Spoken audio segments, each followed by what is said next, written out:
நாம் இருந்த வண்ணமாக கண்களை மூடுவோம்.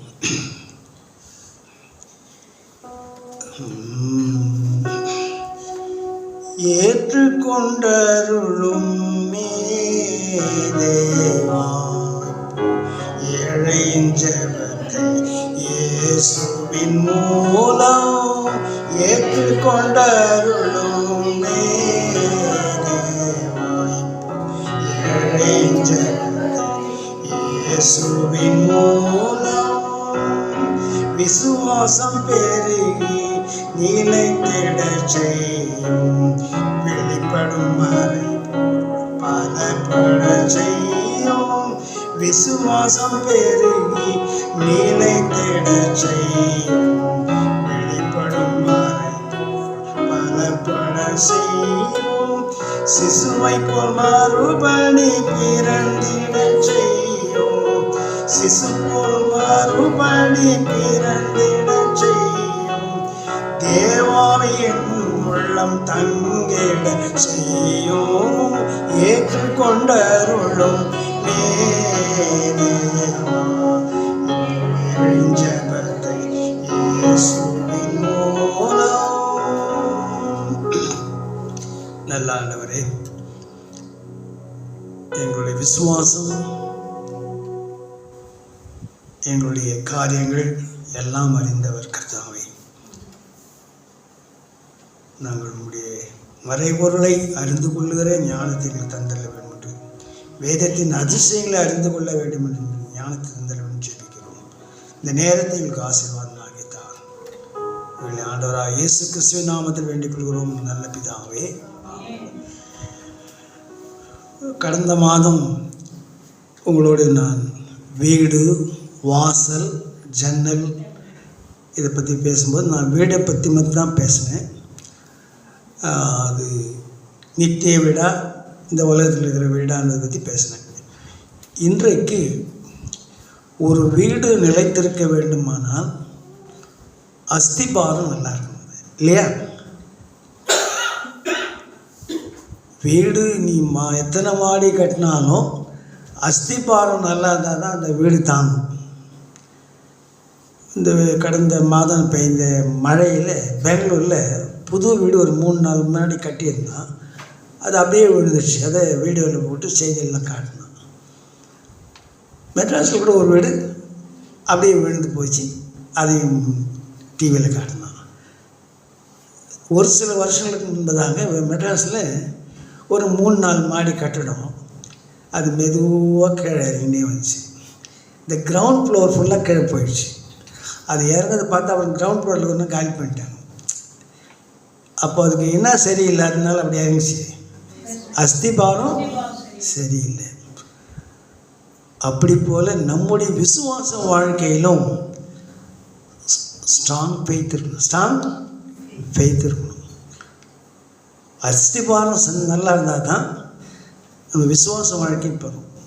இயேசு என் அஸ்திபாரம் ஆசை எனக்கு அவரின் ஒரு பாட்பாரும். உன் விசுவாசம் இயேசுவினால் கட்டப்பட்டதாக இருந்தால் அது நிலைத்து நிற்கும். மணலின் மேல் கட்டினவன் புத்தியற்றவன், கற்பார்கள் கட்டினவன் புத்தி உள்ளவன் ஒரு பாட்டே இருக்குது, கோரஸ் இருக்குது. அதனால இப்போது நம்முடைய கிறிஸ்தவ வாழ்க்கை எப்படி இருக்கிறது, எதின் மேல் கட்டப்பட்டிருக்கிறது? பேதுருவிட்ட சொல்லும்போது என்ன சொல்கிறாரு? இந்த கல்லின் மேல் என் சபையை கட்டுவேன். சபை கூட அந்த பேதுருவின் போல் அந்த கற்பாறை போல் இருக்கணும். அந்த ஸ்ட்ராங் ஃபெய்த்தில் கட்டப்படும் சபைகள் கூட. சில சபைகள் ஆரம்பிக்கிறாங்க, 6 மாதத்துலேயே புட்டுக்குது, அல்லது 5 வருஷத்துலேயே புட்டுக்குது. அது எவ்வளோ ஒரு கவலையமாக இருக்குது. காரணம், அந்த சபை அழைப்பு இல்லை, ஊழியத்துக்கு அழைப்பு இல்லை. இப்படியெல்லாம் ஒரு பேட் நியூஸ் நமக்கு வந்துட்டே இருக்குது. எத்தனையோ சபையில் இழுத்து மூடிட்டுக்கிறாங்க, எத்தனையோ சபை இழுத்து மூடிட்டுக்கிறாங்க. ஆகையினாலே அஸ்திபாரம் முக்கியம், அஸ்திபாரம் முக்கியம், அழைப்பும் முக்கியம், அழைப்பும் முக்கியம். ஆரோனை போல அழைக்கப்பட்டால் ஒழிய இந்த கனமான ஊழியத்துக்கு ஆகினாலே நாம் அழைக்கப்பட்டிருக்கிறோமா, நம்முடைய அஸ்திபாரம் எதன் மேல் கிடக்குது, இதெல்லாம் ரொம்ப முக்கியம். வீடுக்கு அது முக்கியம். அன்றைக்கு நான் வீட்டை பற்றி முடிச்சுட்டேன். இன்றைக்கு அஸ்திபாரத்துக்கு லேசாக டச் பண்ணிட்டேன். இன்றைக்கு ஜன்னல் பற்றி பேசணும். இந்த ஜன்னல் பற்றி பேசும்போது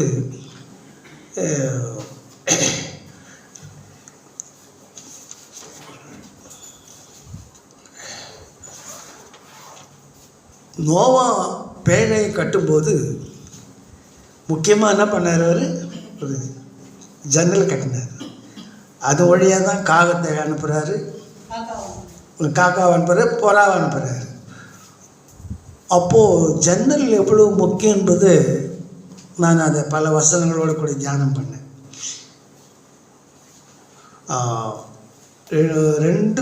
2 கொரிந்தியர் 5:1 யாருன்னா வாசிங்க. 2 கொரிந்தியர் 5:1. இந்த அஸ்திபாரத்தை குறித்து ஒரு வாசகம் இருக்குது. பூமிக்குரிய கூடாரமாகிய நம்முடைய வீடு அழிந்து போனாலும் தேவனால் கட்டப்பட்ட கைவேலை அல்லாத நித்திய வீடு பரலோகத்திலே உண்டென்று அறிந்திருக்கிறோம். இந்த வீடு நீ எத்தனை கோடி செய்து செலவு பண்ணி கட்டினாலும் இது அழிந்து போகிற வீடு. ஆனால் அங்கே கட்டப்பட்ட வீடு நிலையான வீடு. அப்போ எது முக்கியம்? உணவும் உடுக்க உடையும் தங்கியிருக்கிற இடம் வந்தால் போதும்னு சொல்லு. ஆனால் சில பேர் இந்த வீட்டுக்காக பல கோடிகளை செலவு பண்ணுறாங்க, பல லட்சங்களை செலவு பண்ணுறாங்க. ஆனால் விட்டுட்டு போயிடுவாங்க, விட்டுட்டு போகணும். சில பேருக்கு வீடு தான் பரலோகம். அப்படியே பூ போல் வச்சுருப்பாங்க வீட்டை, தப்பு இல்லை. ஆனால் அதுவே உனக்கு விக்கிரகமாக மாறிடக்கூடாது. மறுபடியும் அந்த வாசமாக பூமிக்குரிய கூடாரமாகிய நம்முடைய வீடு அழிந்து போனாலும் தேவனால் கட்டப்பட்ட கைவேலை அல்லாத நித்திய வீடு பரலோகத்திலே உண்டு என்று நாம் அறிந்திருக்கிறோம். என் பிதாவின் வீட்டில் அநேக வாசஸ்தலங்கள் உண்டு. அந்த பிதாவின் வீட்டை பற்றி கவலை கிடையாது, இங்கே இருக்கிற வீட்டை பற்றி தான் கவலை. வீடு இல்லையேன்னு ஒரு கவலை, அந்த பெருசாக காட்டலேன்னு ஒரு கவலை. வீடு இருந்துட்டு அதில் நிறைய வெளியேறப்பட்ட பொருள் இருக்கணும் என்ற கவலை. ஆனால் நீ எவ்வளவு தான் பிரயாசப்பட்டு பண்ணாலும் மூச்சு போனால் போச்சு, மூச்சு போனால் போச்சு. எல்லாத்தையும் விட்டுட்டு தான் போகணும், எல்லாத்தையும் விட்டுட்டு தான் போகணும். இப்போது ஜன்னலின் அவசியத்தை பற்றி நம்ம பார்க்கலாம். ஆதியாகமம் 6:16.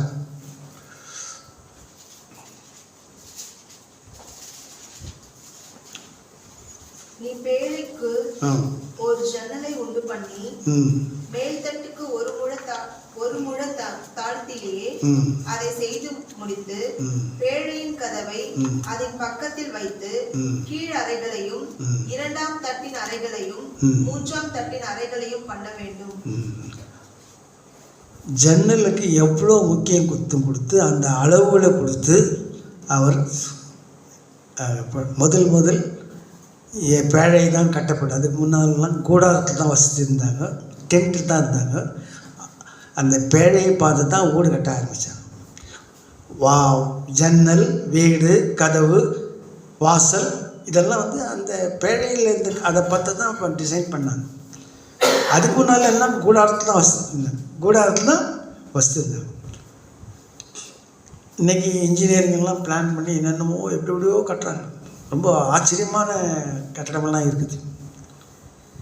நீங்கள் கிண்டியில் போய் பார்த்தீங்க, கிண்டிக்கு போனீங்கன்னா ஒரு 2 தூணு தான் நிற்கும், மேலே பெரிய மாடி கட்டி வச்சுக்கலாம். எப்படி அந்த 2 தூணில் ஒரு தூணில் கட்டி வச்சுக்கிறான், அந்த பிளான் பண்ணி கட்டி வைக்கிறாங்க. சரி, அது நிலையாந்தா இல்லை, நிலையாந்து இல்லை. பூமிக்கு கூடாரம் அழிந்து போகும். அல்லேலூயா. பூமிக்கு கூடாரம் அழிந்து போகும். கதவு, வாசல், ஜன்னல் எல்லாம் க்ளோஸ், எல்லாம் க்ளோஸ். இப்போது அதே அதிகாரம் 8ஆம் அதிகாரம், ஆதியாகமம் 8ஆம் அதிகாரம் 6-12 வாசிக்கும்.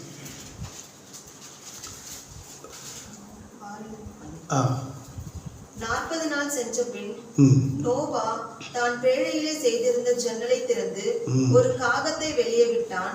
அது புறப்பட்டு பூமியின் மேல் இருந்த ஜலம் வற்றி போகும் வரைக்கும் போகிறதும் வருகிறதுமாய் இருந்தது. பின்பு பூமியின் மேல் ஜலம் குறைந்து போயிற்றோ என்று அறியும்படி ஒரு புறாவை தன்னிடத்தில் இருந்து வெளியே விட்டான். பூமியின் மீதெங்கும் ஜலம் இருந்தபடியால் அந்த புறா தன் உள்ளங்கால் வைத்து இளைப்பாற இடம் காணாமல் திரும்பி பேழையிலே அவனிடத்தில் வந்தது. அவன் தன் கையை நீட்டி அதை பிடித்து தன்னிடமாக பேழைக்குள் சேர்த்து கொண்டான். பின்னும் 7 நாள் பொறுத்து மறுபடியும் புறாவை பேழையில் இருந்து வெளியே விட்டான். அந்த புறா சாயங்காலத்தில் அவனிடத்தில் வந்து சேர்ந்தது. இதோ அது கொத்தி கொண்டு வந்த ஒரு ஒலிவ மரத்தின் இலை அதன் வாயில் இருந்தது. அதனாலே நோவா பூமியின் மேல் ஜலம் குறைந்து போயிற்று என்று அறிந்தான். பின்னும் 7 நாள் பொறுத்து அவன் புறாவை வெளியே விட்டான். அது அவனிடத்திற்கு திரும்பி வரவில்லை. பாருங்க, ஜன்னல் வழியா காகத்தை விட்டான், அப்புறம் புறா விட்டான், அப்புறம் தண்ணி வத்திச்சு கண்டுபிடிச்சிட்டான். அதுக்கப்புறம் தான் வெளியே வந்தாங்க. அப்போது ஜன்னலின் உபயோகம் எவ்வளோ அவசியமானது என்று நமக்கு தெரியுது. யோசுவா 2ஆம் அதிகாரம் 15-17 வரலாம். யோசுவா 2ஆம் அதிகாரம் 15-17 வரலாம். அப்பொழுது அவர்களை கயிற்றினாலே ஜன்னல் வழியாய் இறக்கிவிட்டால் அவள் வீடு அலங்கத்தின் மதிலில் இருந்தது. அலங்கத்திலே அவள் குடியிருந்தாள். அப்பொழுது அவள் அவர்களை நோக்கி, தேடுகிறவர்கள் உங்களை காணாதபடிக்கு நீங்கள் மலையிலே போய் அவர்கள் திரும்பி வருமட்டும் அங்கே 3 நாள் ஒளிந்திருந்து பின்பு உங்கள் வழியே போங்கள் என்றாள். அப்பொழுது அந்த மனுஷர் அவளை நோக்கி, இதோ நாங்கள் தேசத்துக்குள் பிரவேசிக்கும் போது நீ இந்த சிவப்பு நூல் கயிற்றை எங்களை இறக்கிவிட்டு ஜன்னலிலே கட்டி உன் தகப்பனையும் உன் தாயையும் உன் சகோதரர்களையும் உன் தகப்பன் குடும்பத்தார் அனைவரையும் உன்னிடத்தில் உன் வீட்டிலே சேர்த்துக்கொள். இல்லாவிட்டால் நீ எங்கள் கையில் வாங்கின ஆணைக்கு நீங்களாயிருப்போம். ஒரு ராகாப் என்னும் வேசி இஸ்ரவேலர்கள் வேவு பார்க்க வந்தபோது அவங்கள பத்திரமா வச்சுக்கிட்டு திருப்பி அந்த ஜன்னல் வழியாக சிகப்பு கயிறை கட்டி இறக்கி அமைச்சிடுறாங்க. ரூட் சொல்லலாம், இங்கே போகும், இங்கே கொஞ்ச நாள் இருங்க, அப்படி இருங்க, எல்லா ராஜதந்திரங்களையும் சொல்லி தேசத்தினுடைய நிலைமையும் அவங்ககிட்ட சொல்லிடுச்சு. எல்லாம் சோர்ந்து போயிட்டாங்க, நீங்கள் ஈஸியாக வந்து எரிவை பிடிச்சிடலாம். ரொம்ப அரசியல் தெரிஞ்ச ஞானி அந்த அம்மா. ஆனால் அந்த ஜன்னல் வழியாய் அவங்கள காப்பாற்றுனதுனால அவங்க ஒரு அக்ரிமெண்ட் பண்ணிட்டாங்க. நீ இந்த கயிறை மட்டும் எங்களுக்கு அடையாளமாக தொங்க விடு, நான் அதை பார்த்துட்டு நாங்கள் ஒன்று தொந்தரவு பண்ண மாட்டோம். அதே அது மட்டும் இல்லை, உன்னுடைய சொந்தக்காரரெல்லாம் கொண்டாந்து வச்சுக்கோ அப்படின்னு சொல்லி அப்பா அம்மா மாமா மச்சான் எத்தனை பேர் உங்களுக்கு முக்கியமானோ அவங்களெல்லாம் வீட்டில் வச்சுக்கோ. அப்போ உங்களை நாங்கள் ஒன்றும் பண்ண மாட்டோம், இல்லைன்னா மற்றவங்களை காலி பண்ணுவோம் அப்படின்னு சொல்லிட்டு அந்த ராகாப் என்னும் வேசியினுடைய விசுவாசத்தினாலே உறவுகள் காக்கப்பட்டது. உறவுகள் இன்றைக்கி உறவுகளை பற்றி சொல்லணும்னா மணிக்கணக்காக சொல்லலாம். எங்கள் வீட்டு ஜனம் உறவுகள் சும்மா அப்படி போயிருக்குது. போலீஸ் ஸ்டேஷனும் கையுமா கோர்ட்டும் கையுமா போயின்னு எங்கள் பிளட் ரிலேஷன்ஸுடைய காரியங்கள். அதெல்லாம் சொல்கிறதுக்கு அசிங்கமாக இருக்குது. இங்கே ராகாப் என்னும் வேசி என்ன பண்ண உறவுகளை சேர்த்து கொண்டா காப்பாற்றினாள். யார் யாரை காப்பாற்றினா நீங்கள் படிச்சு மறுபடியும் வாசங்க. அந்த அப்பொழுது அவள் அவர்களை நோக்கி தேடுதல் உங்களை காணாதபடிக்கு நீங்கள் மலையிலே போய் அவர்கள் திரும்பி வரும் மட்டும் அங்கே 3 நாள் ஒளிந்திருந்து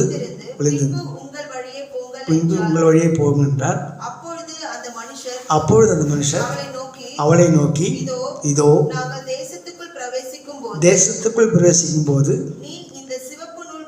இந்த சிவப்பு நூல் கயிற்றை இறக்கிவிட்ட ஜன்னலிலே கட்டி உன் தகப்பனையும் உன் தகப்பனையும் தாயையும் உன் தாயையும் சகோதரர்களையும் உன் சகோதரர்களையும் உன் தகப்பன் குடும்பத்தார் அனைவரையும் உன் தகப்பன் குடும்பத்தார் அனைவரையும் உன்னிடத்திலே உன்னிடத்திலே உன் வீட்டிலே சேர்த்துக்கொள். உன்னிடத்திலே சேர்த்துக்கொள்.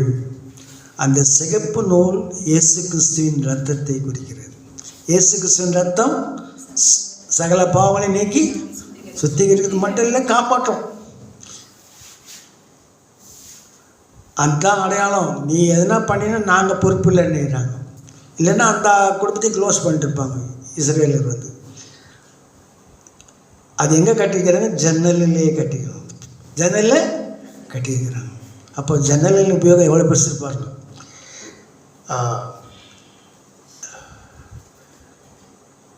ஆதியாகமம் 8ஆம் அதிகாரம் 6 வாசித்து இல்லை சரி.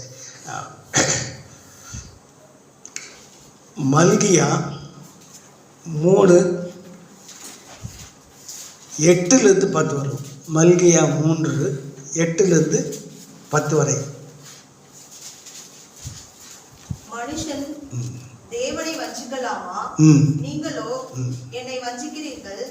எதிலே உம்மை வஞ்சித்தோம் என்கிறீர்கள்? தசம பாகத்திலும் காணிக்கையிலும் தானே. நீங்கள் சபிக்கப்பட்டவர்கள், ஜனத்தாராகிய நீங்கள் எல்லாரும் என்னை வஞ்சித்தீர்கள். என் ஆலயத்தின் ஆகாரம் உண்டாயிருக்கும்படி தசம பாகங்களை எல்லாம் பண்டசாலையிலே கொண்டு வாருங்கள். அப்பொழுது நான் வானத்தின் பலகணிகளை திறந்து இடம் கொள்ளாமல் போகும் அளவு உங்கள் மேல்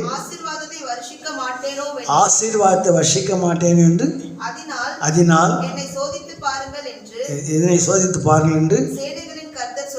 சேனைகளின் கர்த்தர் சொல்லுகிறார். வானத்தின் பலகணிகள், இவ்வளோ நேரம் பேசுறது பூலோகத்தின் பலகணிகள்.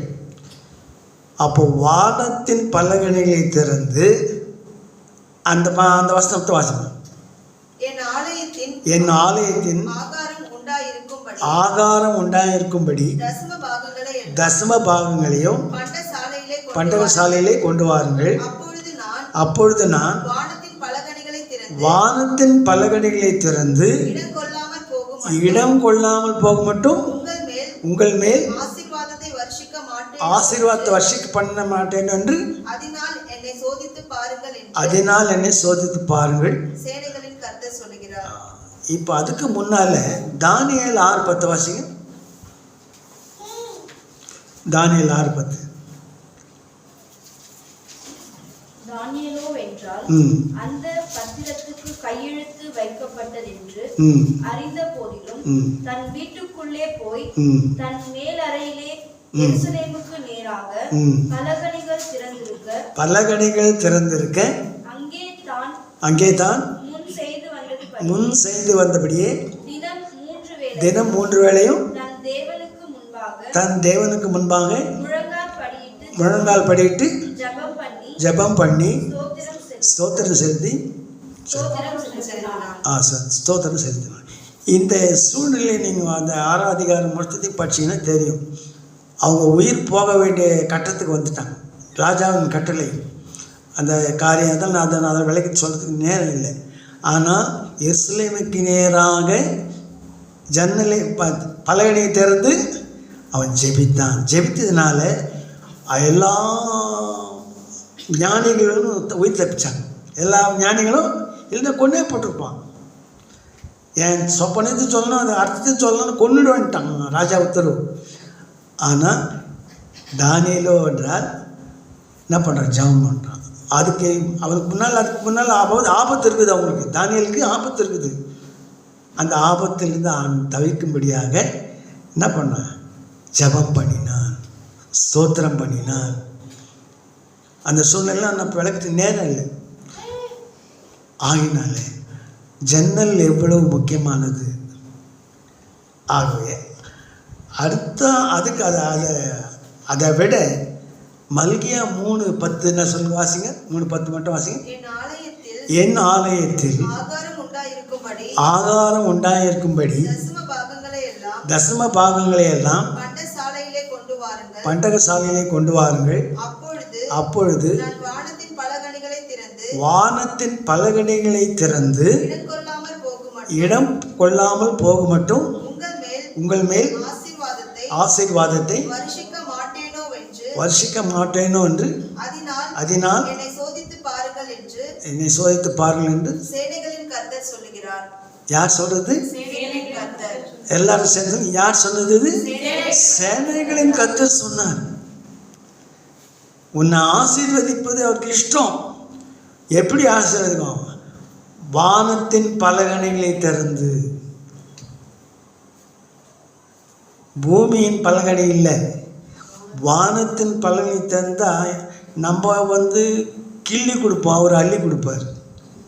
நம்ம கிள்ளி கொடுப்போம், அவர் அள்ளி கொடுப்பார். நம்ம நோக்கமெல்லாம் குறுகிய நோக்கம். ஆண்டவர்கிட்ட கேட்கும்போது கம்மியாக தான் கேட்போம். 1 லட்சம் இருந்தால் போதும் சாமி. ஏன் 1 கோடி 2 கோடி கேட்கலாம், கொடுக்குறாரு. கேட்கறதுல இருந்த பஞ்சம் உண்டு. ஆனால் அவர் கொடுப்பார். வானத்தின் பலகணின்னு திறந்தாக்கா அப்போ அதனுடைய கணக்கு போட முடியுமா? எவ்வளோ இருக்குன்னு கணக்கு போட முடியுமா? உதாரணத்துக்கு ஒன்று சொல்கிறேன். உங்களுக்கு ஒரு 2 ஏக்கர் நிலம் இருக்குதுன்னு வச்சு, மழை இல்லைன்னா நீங்கள் விவசாயம் பண்ண முடியுமா? அவர் வானத்து பலகணி திறந்து மழை பட்ட நல்லா விளைய போகுது, நல்லா விளைய போகுது. ஆசீர்வாதமாக இருக்குது. ஆனால் இங்கே ஒரு கண்டிஷன் போட்டார். என்ன கண்டிஷன்? உங்களுடைய காணிக்கைகளையும் தசம பாகங்களையும். அதை ஆண்டவர் சோதித்து பாருன்றார். என்னை சோதித்து பாரு. உனக்கு ஆசீர்வாதம் வேணுமா? காணிக்கை கொடு. யார் கொடுக்குற? கர்த்தருக்கு கொடு. 2 விறகு, கொஞ்சம் மாவு இருக்குது, கொஞ்சம் எண்ணெய் இருக்குது. எலியா என்ன சொல்கிறார்? முதல்ல சுட்டு அந்த என்கிட்ட கொடுன்றார். அந்த அம்மா கீழ்படிச்சு கொடுத்துச்சா இல்லையா? 3 வருஷம் அவங்களுக்கு பஞ்சமே இல்லை. எண்ணெயும் குறையில, மாவும் குறையில, விறகும் குறையில. 2 விறகு பொறிக்கு நான் திட்டு செத்து போகலான்னு இருக்கிறோம், நானும் என் பிள்ளையும். நீ சரிம்மா, நீ முதல்ல சுட்டு எனக்கு கொடு. ஒரு அட்டை முதல் அட்டையை சொன்ன ஒரு சிறிய அடையை கொண்டு என்கிட்ட கொடுன்றார். எலியா சொன்னான். அந்த அம்மா கீழ்ப்படிது, கர்த்தருடைய வார்த்தைக்கு அந்த அம்மாவும் ஆசீர்வதிக்கணும் தான் முதல்ல பஞ்சத்தை வர வச்சிட்டார் ஆண்டவர்.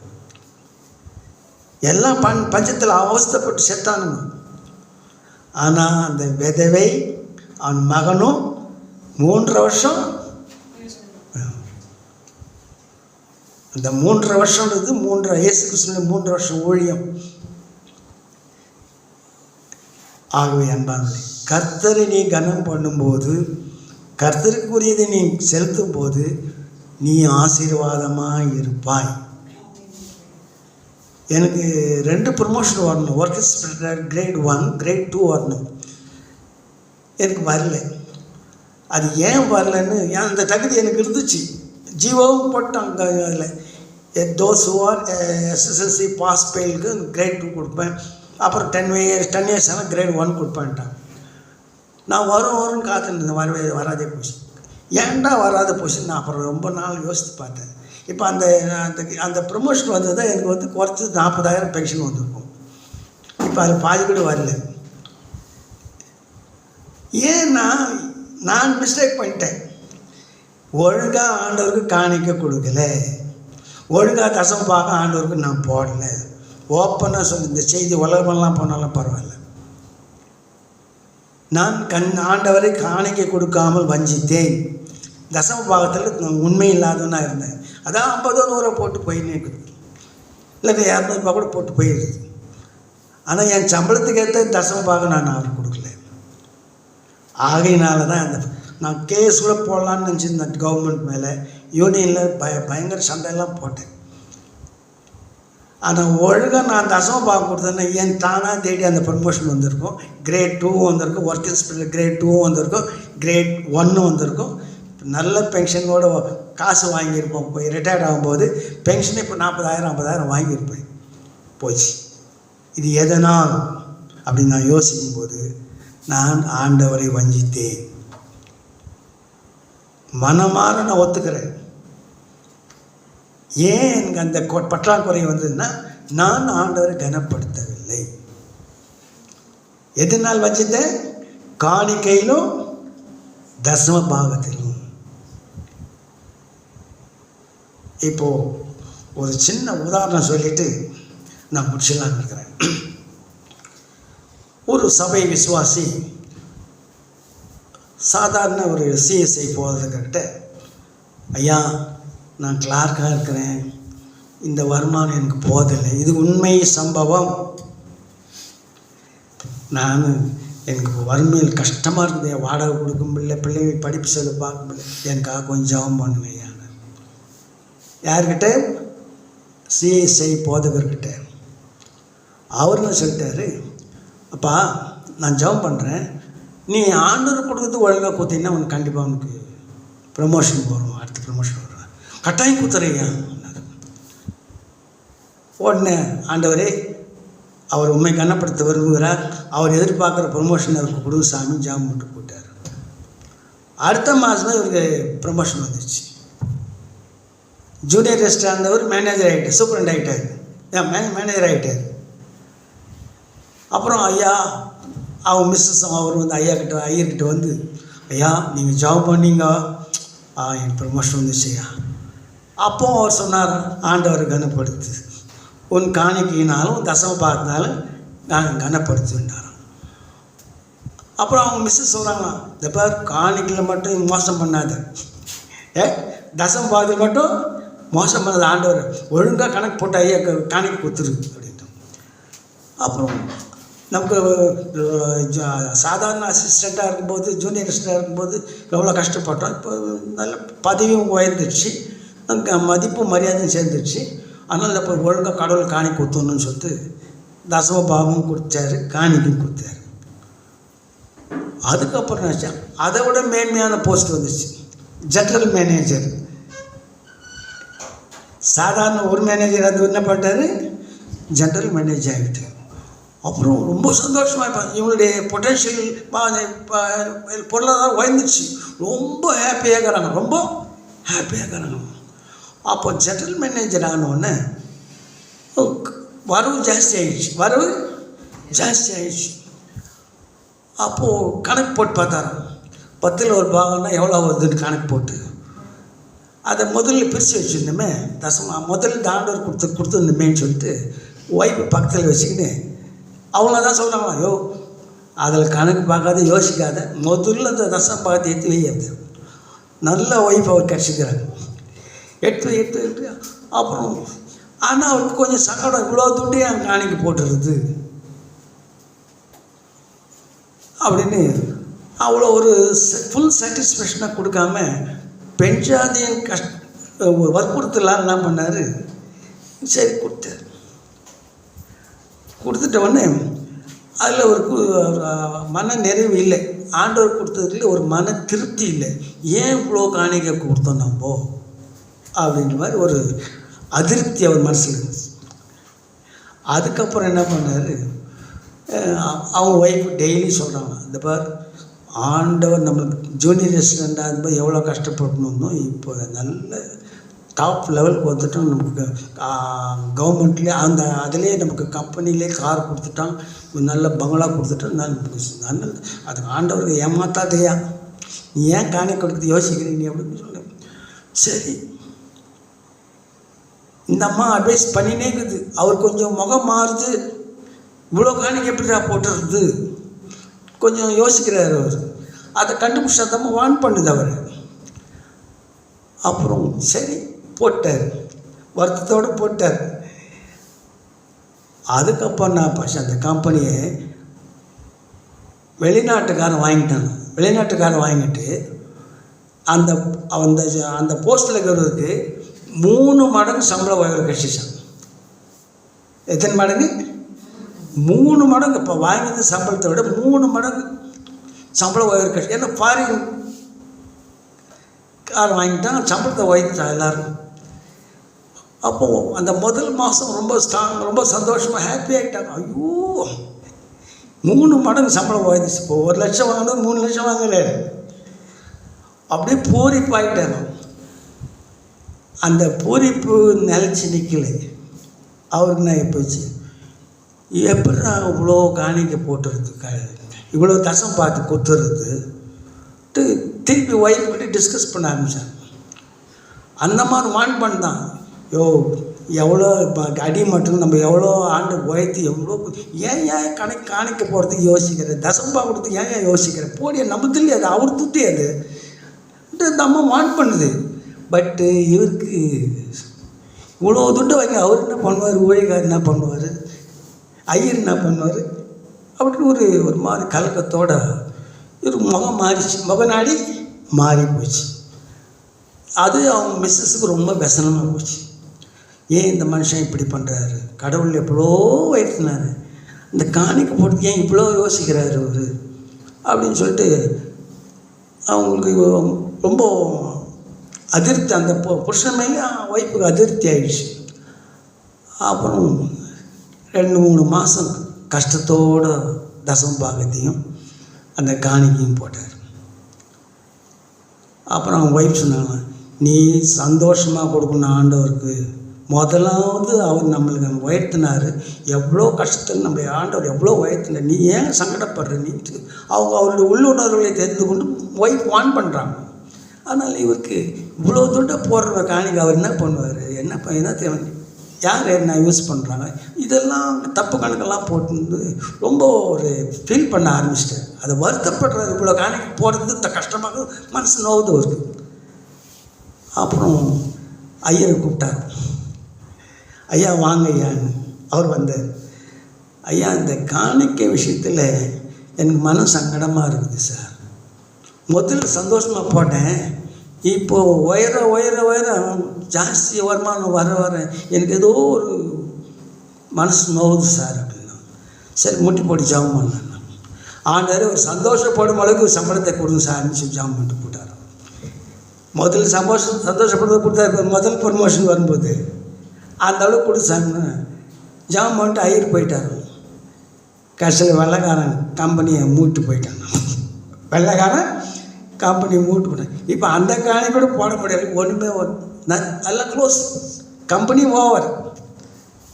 அதுக்கப்புறம் அந்த அம்மா எவ்வளோ சொன்ன நான் கேட்டியா, நீ ஒரு ஆள் நீ ஒழுங்காக கடவுள் காணிக்கணும், இந்த கம்பெனியில் நான் எவ்வளோ பேர் போயிச்சிருப்பாங்க, கம்பெனியை இது மட்டும் போட்டாங்க, உன்னால் கம்பெனி போச்சா, எல்லாருடைய பழப்பு போச்சான்ட்டு அந்த அம்மா திட்டுறாங்க. இது நடந்த உண்மை. அப்போது உயர்வு எதனால் வந்தது அவனுக்கு, காணிக்கை தசபாகம் கொடுத்ததுனா. இப்போது காணிக்கையை பற்றி தசம்பத்து வற்புறுத்துனா சபையாருக்கு கோபம் வந்தது. ஐயோ ஏன் இதெல்லாம் வந்து கேட்குறாங்க, ஏன் பேசுகிறாங்க அப்படின்ட்டு. இல்லை, மறுபடியும் வாசிக்க, வானத்தின் பலகனி வாசிங்க. என் ஆலயத்தில் ஆகாரம் உண்டாயிருப்பதற்கும் தசம பாகங்கள் எல்லாம் பண்டக சாலையை கொண்டு வாருங்கள்.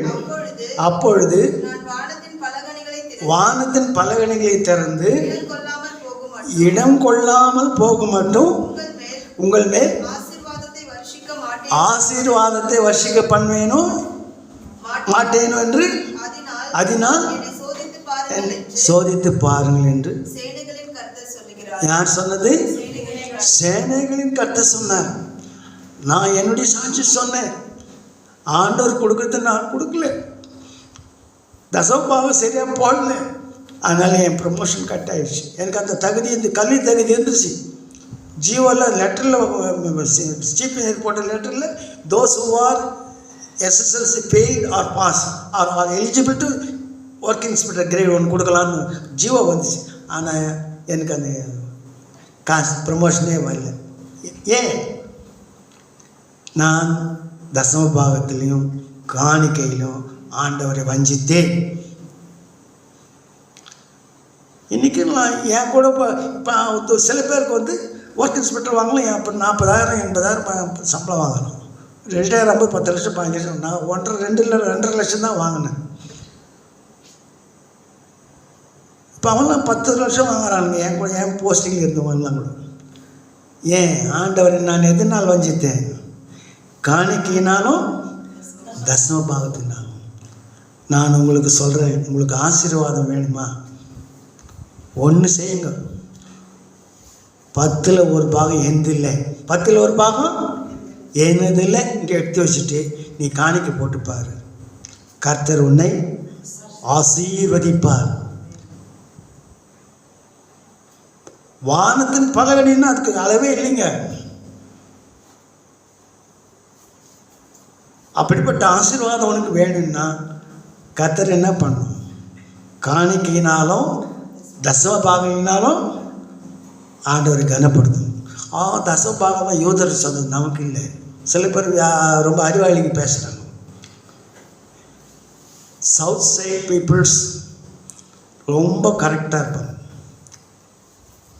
தாராளமாக ஆண்டவருக்காக செலவு பண்ணுவாங்க, லட்சமாக செலவு பண்ணுவாங்க.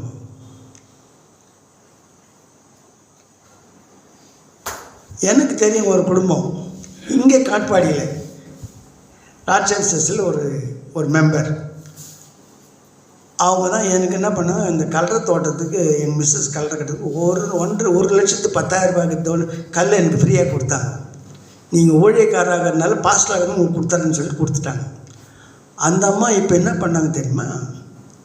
இப்போ இந்த கடந்த மாதத்தில் என்ன நடந்தது தெரியுங்களா? அவங்க ஒரு நாள் சர்ச்சுக்கு வந்துக்கிறாங்க.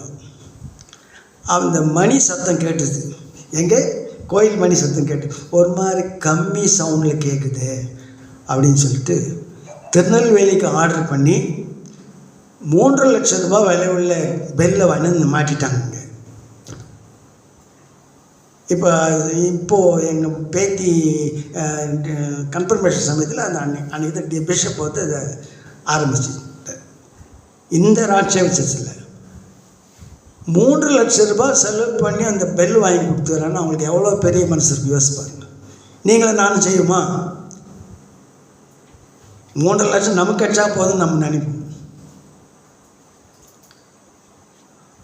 அந்த குடும்பம் ஆசீர்வாதமாக இருக்கிறாங்க. இன்றைக்கி இதே வெள்ளூரில் தான் இருக்கிறாங்க. எல்லோரும் வெளிநாட்டில் இருக்கிறாங்க. அவங்களுடைய தசம பாகத்தையும் காணிக்கைகளும் சேர்த்து வச்சு இந்த பெல்லை மாற்றிருந்த சவுண்ட் நல்லா இல்லை, காலையில் தேவ சவுண்ட் நல்லா இல்லைன்னு சொல்லிட்டு இப்போ நான் சாட்சியம். அவங்களுடைய பேர் பியூலா பெஞ்சமின். எங்கள் மிஸ்ஸஸ் அந்த 1 லட்சம் ரூபாய் 1,10,000 ரூபாய் கல் ஃப்ரீயாக கொடுத்தாங்க. அந்த தாராள மனசு ஊழியக்கார கனம் பண்ணணும்னு சொல்லிட்டு. அந்த ஏழை பதவி 2 பேருக்கு இருக்குது, கொஞ்சம் மாவு இருக்குது, கொஞ்சம் எண்ணெய் இருக்குது. நான் அது ஒரு அடை செத்து போகலாம் லஞ்சம் தான் இல்லை. நீ சுட்ட ரொட்டியில் எனக்கு முதல் ரொட்டி எனக்கு முதல் அடை என்கிட்ட கொண்டாந்து கொடுன்னாரு. கொடுத்தாங்க. 3 வருஷம் அவங்களுக்கு பஞ்சமே இல்லை, திருப்தியாக சாப்பிட்டாங்க. ஆகினால் ஊழியர்களை கனம் பண்ணுங்கள், ஊழியத்தை கனம் பண்ணுங்கள், சபையை கனம் பண்ணுங்கள், உன்னுடைய தசம பாகத்தில் கனம் பண்ணுங்கள்.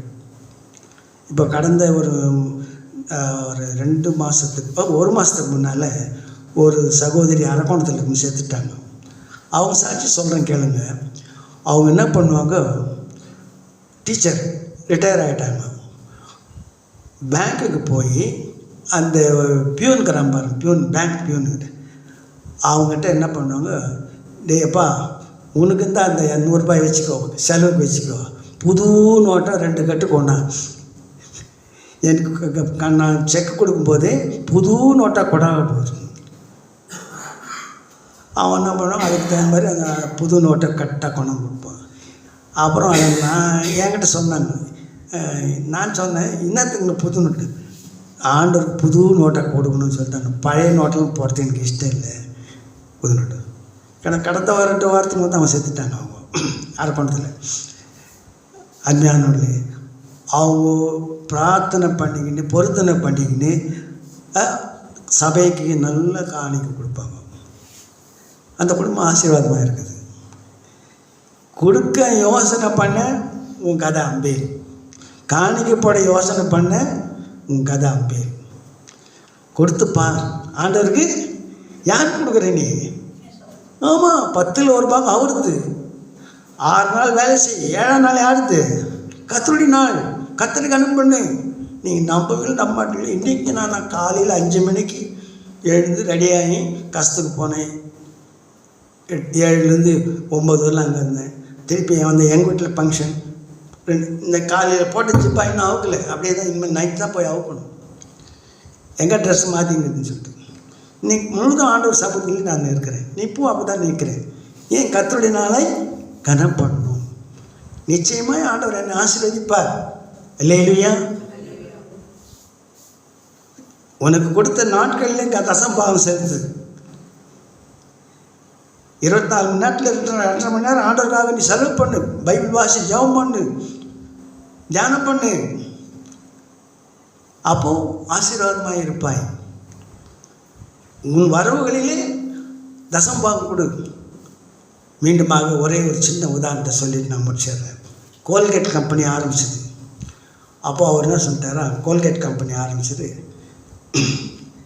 ஆண்டவரே நிச்சயமாக என் பிஸ்னஸை நீ ஆசீர்வதிச்சின்னா நிச்சயமாக நான் 10ல் ஒரு பாகம் கொடுத்துட்றேன்னார்.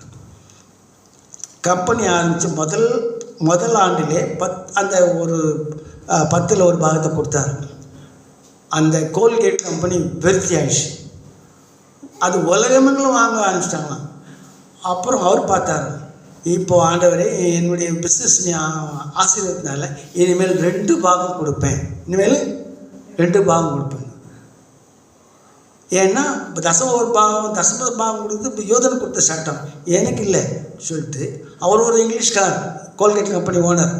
அவர் என்ன பண்ணார், 2 கொடுத்தாரு. இன்னும் பிஸ்னஸ் பெருகிடுச்சு. அப்புறம் தீர்மானம் பண்ணார், 2 இல்லை 3 கொடுத்துடலாம், 10ல் 3 பாகம் கொடுத்துடலாம். இப்போது அந்த கோல்கேட் கம்பெனி ஒரே % ஓடினுக்குது. 9 பாகம் யார் கொடுக்குறாரு? ஆண்டவர் கொடுத்துருக்கிறார். நீ கோல்கேட் கம்பெனி ஆசீர்வாதமாக இருப்பதுக்கு காரணம் அவர் தசம பாகத்து இல்லை, அதிகமாக கொடுக்குறார். இன்றைக்கி கோல்கேட் இல்லாத ஊரே கிடையாது. கோல்கேட் பேஸ்ட் இல்லாத ஊரே கிடையாது. உலகம் முழுதில் இருக்குது. டிசைன் பாவம் எதோ மாற்றி போட்டுனே இருக்கிறோம், வந்துனே இருக்குது. அவன் ஒரு கிறிஸ்தவன், கர்த்தருக்கு உண்மையாக இருக்கிறான். இப்போ 1% கம்பெனி நடக்குதுன்னா யோசனை பண்ணிப்பார். ஆக நீ கர்த்தருக்கு கொடுத்துப்பார், உன்னை ஆசீர்வதிப்பார். மறுபடியும் அந்த வானத்தின் பலகணிகளை அது மட்டும் வாசித்து முடிக்கலாம். என் ஆலயத்தில் ஆகாரம் உண்டாயிருக்கும்படி தசம பாகங்களை எல்லாம் பண்டகசாலையிலே கொண்டு வாருங்கள். அப்பொழுது நான் வானத்தின் பலகணிகளை திறந்து இடம் கொள்ளாமல் போக மட்டும் உங்கள் மேல் ஆசீர்வாதத்தை வர்ஷிக்க பண்ணுவேனோ மாட்டேனோ என்று அதனால் என்னை சோதித்து பாருங்கள் என்றார். சேனைகளின் கர்த்தர். வானத்தின் பலகணியை ஒரு அண்டர்லைன் பண்ணிங்க, சேனைகளின் கர்த்தர் அண்டர்லைன் பண்ணிங்க. இதை நீங்கள் கடைப்பிடிச்சு பாருங்கள், யோசித்து பாருங்கள், ஆண்டவரை டெஸ்ட் பண்ணி பாருங்கள்.